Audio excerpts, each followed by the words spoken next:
বাঙালির ঐতিহ্যকে সবার মাঝে ছড়িয়ে দিতে ব্রাহ্মণবাড়িয়ার নবীনগর মহিলা কলেজের আয়োজনে পিঠা উৎসব অনুষ্ঠিত হয়েছে। বৃহস্পতিবার দিনব্যাপী মহিলা কলেজ মাঠ প্রাঙ্গণে জমকালো আয়োজনের মধ্য দিয়ে গ্রাম বাংলার ঐতিহ্যবাহী পিঠা উৎসব অনুষ্ঠিত হয়।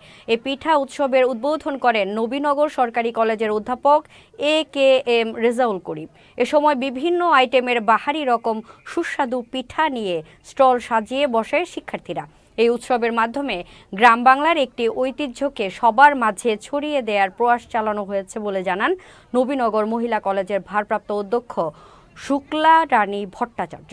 প্রথম ছিল আমাদের পরিষ্কার পরিচ্ছন্নতা, তারপরে ছিল সাংস্কৃতিক অনুষ্ঠান, তৃতীয়ত ছিল আমাদের খেলাধুলা, আজকে হলো আমাদের পিঠা উৎসব। মহিলা কলেজে এই পিঠা উৎসব বিগত কয়েক বছর যাবতীয় হচ্ছে। যেটা তারুণ্যের উৎসব ছিল না, এটা বাৎসরিক পিঠা উৎসব ছিল, আর এবার হলো তারুণ্যের একটা অংশ।